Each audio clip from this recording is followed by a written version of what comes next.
আমি আমিনুর রহমান। এখন আপনাদেরকে দেখাবো নিজের কম্পিউটারে কিভাবে ওয়ার্ডপ্রেস ইনস্টল করতে হয়। ওয়ার্ডপ্রেস ইনস্টল করার জন্য আপনার কম্পিউটারকে প্রথমে সার্ভার কম্পিউটার করতে হবে। সার্ভার কম্পিউটার করার জন্য প্রথমে একটি সার্ভার ইনস্টল করতে হবে। আপনি যে কোনো সার্ভার ইনস্টল করতে পারেন, XAMPP জাম্প বা ওয়াম যে কোনো একটা ইনস্টল করলেই হবে।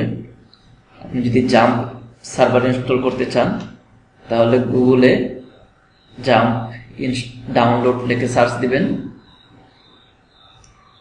তারপর যে পেজগুলো আসবে এখান থেকে কোনো একটা ওপেন করে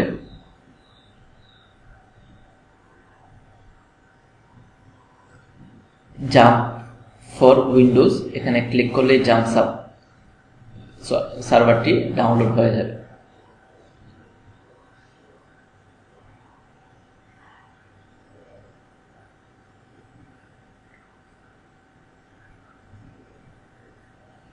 এই যে জাম্প সার্ভারটি ডাউনলোড হয়ে যাচ্ছে। আমার পিসিতে এটা ডাউনলোড করা আছে তাই আমি এটা ক্যান্সেল করে দিচ্ছি। জাম্প সফটওয়্যারটি ডাউনলোড করার পর সেটা ইনস্টল করবেন। ইনস্টল করার পরে জাম্প কন্ট্রোল প্যানেলটি ওপেন করবেন। জাম্প কন্ট্রোল প্যানেলটি ওপেন করার জন্য এখানে জাম্প লিখলে জাম্প কন্ট্রোল প্যানেল চলে আসবে, এটা ওপেন করবেন।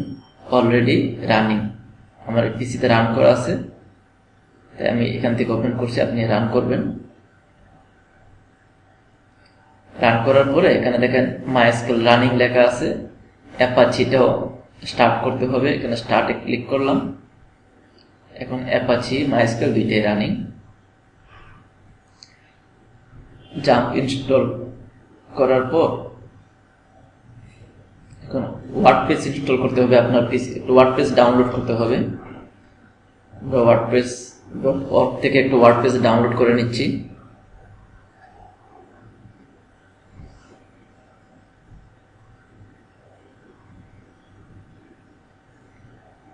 wordpress.org এখানে ডাউনলোড ওয়ার্ডপ্রেস 4.1 ভার্সন, এটাতে ক্লিক করলাম। ডাউনলোড ওয়ার্ডপ্রেস এটাতে ক্লিক করলাম।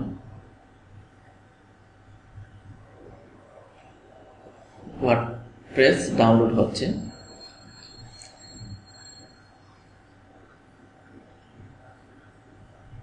জাম্প ইনস্টল করার পর আপনি লোকাল ডাটাবেস ক্রিয়েট করতে হবে।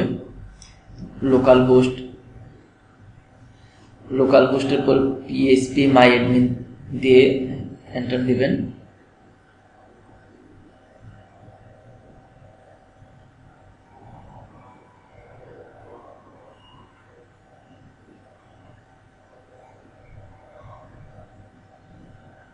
তারপরে এমন একটি পেজ আসবে। এই যে আমাদের ওয়ার্ডপ্রেসটি ডাউনলোড হয়ে গেল। ডাউনলোড হওয়ার পর আমরা এটাকে আনজিপ করব। এক্সট্রাক্ট অল দিলে আনজিপ হয়ে যাবে।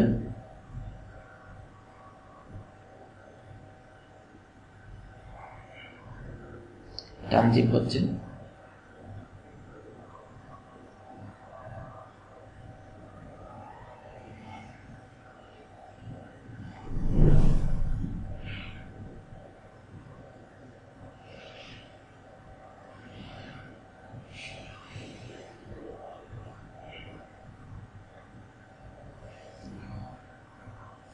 এখানে ডাটাবেসে ক্লিক করে localhost/php-myadmin এখানে ডাটাবেসে ক্লিক করে আপনি একটা ডাটাবেস ক্রিয়েট করতে পারেন। এই যে এখানে দেখেন ল্যাঙ্গুয়েজ ইংলিশ সিলেক্ট করা। শুরুতে এখন অন্য কোনো ল্যাঙ্গুয়েজে আপনার কম্পিউটারে থাকতে পারে, আপনি এখান থেকে ইংলিশ সিলেক্ট করে নেবেন, তাহলে ইংলিশে লেখাগুলো আসবে।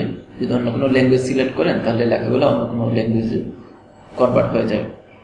এখানে ডাটাবেসে ক্লিক করবেন। এখানে কোন একটা ডাটাবেস নাম দিয়ে ক্রিয়েটে ক্লিক করলে ডাটাবেস ক্রিয়েট হয়ে যাবে। এখন আমরা আমিনুর নামে একটা ডাটাবেস ক্রিয়েট করি। আমিনুর ক্রিয়েট, হ্যাঁ আমিনুর নামে ডাটাবেস ক্রিয়েট হয়ে গেছে। আমার পিসিতে দেখেন অনেকগুলো ডাটাবেস ক্রিয়েট করা আছে। একই নামে যদি আগে কোন সময় ডাটাবেস ক্রিয়েট করে থাকেন তাহলে এই নামে আর ডাটাবেস ক্রিয়েট করা যাবে না। আমার এখানে আগে আমিনুর নাম কোন ডাটাবেস ক্রিয়েট করা ছিল না, তাই এখন আমি আমিনুর নামে একটা ডাটাবেস ক্রিয়েট করেছি। আমিনুরে ক্লিক করে দেখেন এখানে কোনো টেবিল নেই, টেবিল থাকলে টেবিলের নামগুলো এখানে শো করতো, এখানে কোনো টেবিল নেই তাই কোনো নাম শো করতেছে না। এটা শুধু নতুন একটি ডাটাবেস আমাদের এক্সট্রাক্ট হয়ে গেছে।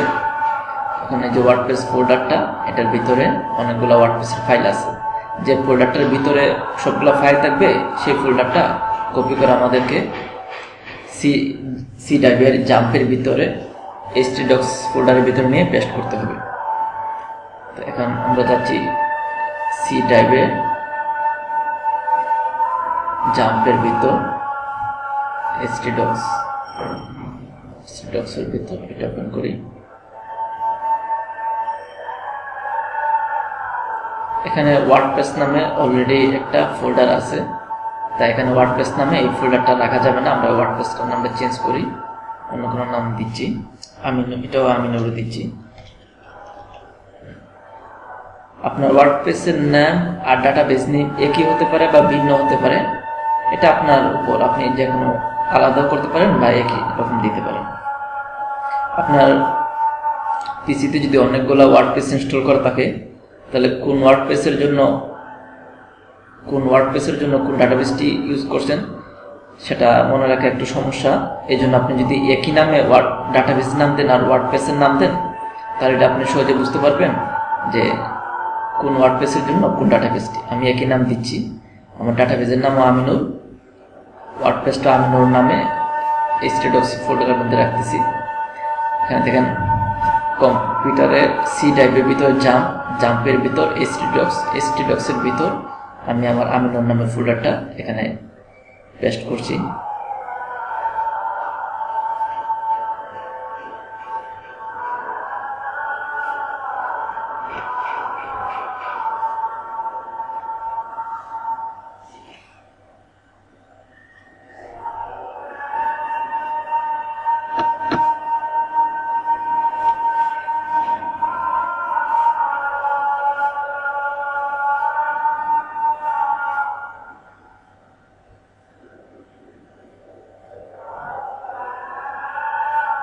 হ্যাঁ, আমিনুর ফোল্ডারটি htdocs ফোল্ডারের মধ্যে চলে এসেছে। আমিনুরের ভিতরে দেখেন ওয়ার্ডপ্রেসের ফাইল এবং ফোল্ডারগুলো আছে। এখন আমরা htdocs এর ভিতর ওয়ার্ডপ্রেসের ফোল্ডারটি যে নামে রেখেছি সে নামে আমাদের সাইটটা ক্রিয়েট হবে। এখন আমরা এখানে লোকাল হোস্ট / দিয়ে আমিনুর দেব, কারণ আমরা আমিনুর নামে ফোল্ডারটিকে htdocs ফোল্ডারের মধ্যে রেখেছি। আমিনুর হলো যে নামে আমি ফোল্ডারটি htdocs এর মধ্যে রেখেছি সেই নামটা দিতে হবে। আমি যদি ওয়ার্ডপ্রেস নাম দিয়ে রাখতাম তাহলে এখানে ওয়ার্ডপ্রেস নাম দিতে হতো। এখানে দেখেন শুরুতে ইংলিশ ল্যাঙ্গুয়েজ সিলেক্ট করা আছে, কন্টিনিউ দিচ্ছি। তারপর লেটস গো। এখানে ডাটাবেস নেম, আমরা কি নাম ডাটাবেস খুলেছি, আমাদের ডাটাবেসের নেম হলো আমিনুর, এখানে দিচ্ছি আমিনুর।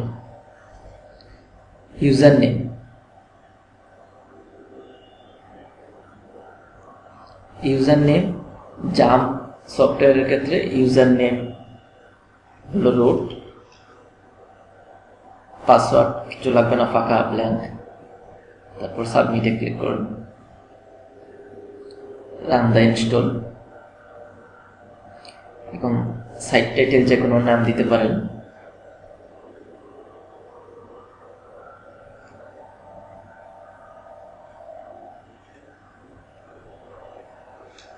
টেস্ট সাইট নাম দিলাম। ইউজার নেম আপনি যে কোনো নাম দিতে পারেন, প্রায় সবাই অ্যাডমিন দেয়, আপনি যেগুলো অ্যাডমিন দিতে পারেন বা অন্য কোনো নাম দিতে পারেন। আমি অ্যাডমিন দিচ্ছি। পাসওয়ার্ড কোনো পাসওয়ার্ড দিতে পারেন এখানে।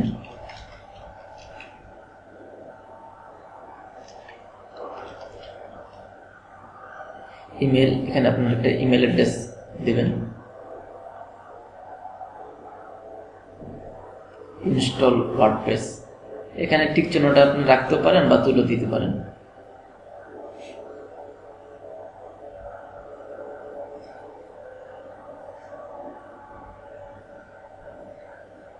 পাসওয়ার্ডটা আমি সেভ করবো কিনা,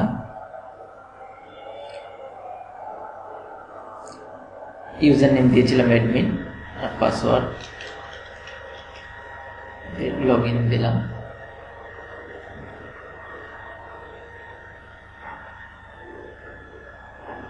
আমাদের ওয়ার্ডপ্রেস ইনস্টল হয়ে এখন আমরা ড্যাশবোর্ডে ঢুকলাম। আমরা যদি সাইটটাকে দেখতে চাই, এখানে টেস্ট সাইট, এখানে অ্যাড বাটনে ক্লিক করে নিউতে, এটা হলো আমাদের সাইট। ওয়ার্ডপ্রেস ইনস্টল করার পর লোকাল হোস্ট / আমি লোকাল হোস্টের আগে কিন্তু HTTP এগুলা দেয়া আছে, ব্রাউজার এটা অটো দিয়ে দেয়, এই জন্য আমাদের দিতে হয়নি। এখন যদি আমরা এখানে অনেকগুলো অপশন আছে, আমরা যদি এটা লগ আউট করি, এখন এই যে এটা আমাদের সাইট। এই সাইটটাকে যদি আমরা লগ ইন করি আবার, তাহলে এখানে লিখবো লোকাল হোস্ট / আননোড, তারপরে wp-admin,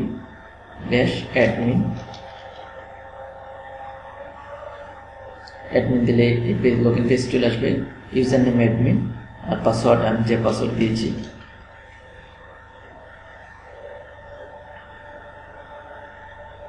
ওয়ার্ডপ্রেস ইনস্টল করা হয়ে গেছে। এখানে post, new post, all post, media, page এগুলা আপনারা দেখবেন।